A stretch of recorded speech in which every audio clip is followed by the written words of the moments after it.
I'm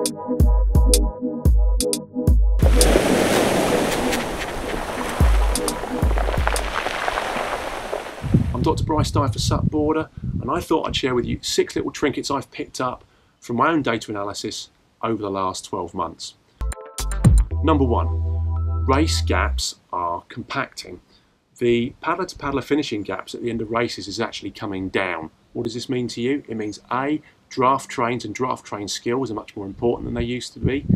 And secondly, the ability to perform a good, strong sprint finish is going to be key to improving your finishing position in the future. Number 2, boards are getting narrower. If we look at boards, and I've looked at some data in some UK-based races in the last 4 or 5 years, in the men's 14-foot class, for example, board widths are coming down by just under an inch every year for the last 4 or 5 years. So in other words, when you're buying a board in the future, or think about what you should get or what you should use, think very, very carefully with that in mind. A narrower board may be the way to perform better, provided you can still get 100% of your power out. Number 3, fins and paddles change the way a board behaves and performs.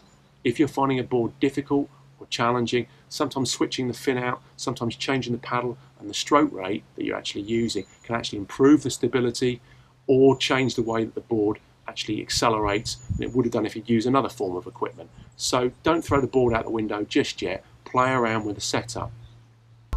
Number 4, you can actually test the difference between boards, and I've done quite a lot of board testing in my own time, trying to find the best way to set my own boards up. Just because 2 boards look the same doesn't mean that they'll actually perform the same. What kind of differences can you see? I've managed to find the differences in 2 or 3 race boards that could be separated by 2 or 3 minutes at the end of an hour's race. That's how great the difference in performance can be. How do you scientifically test?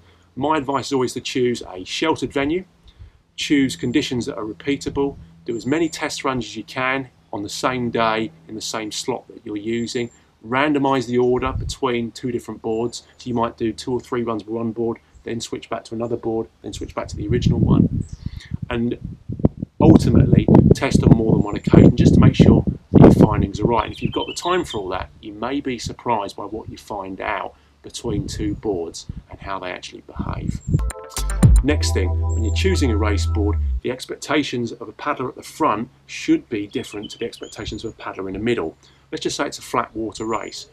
Your natural instinct would be to buy a flat water based race board, but actually it might not be, and the reason being is that a paddler at the front is going to see what I call virgin water. They're going to have a very, very clear, smooth path. So a flat water board is actually the right way for them to go. But a paddler who is mid-pack, they're going to see a lot more cross chop and wash, and actually, tactically speaking, it might be better for them to go for more of an all-water board that can actually handle the behaviour better than going for a specific flat water board in those circumstances that gets pushed around and ultimately they might fall in, or it might be too difficult to pick up the draft from other paddlers. And the last thing is weight loss matters. Why? If you look at most water sports like K1 kayaking, for example, or rowing, the science actually tells us that the actual weight, once you've accelerated up to speed, it makes an incredibly small amount of difference in performance. It really doesn't.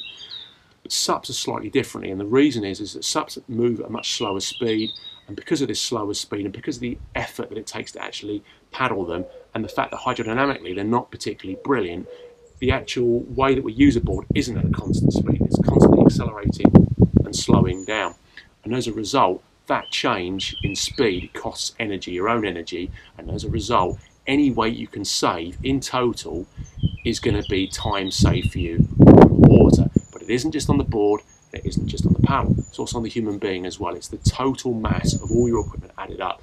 So think about where you can make savings. Sometimes you can make savings on the board, but you can also make savings on yourself. So those are 6 quick little things I've just put together there. Hopefully you can use them to reflect on with your own racing, your own training, and to help you improve in the future.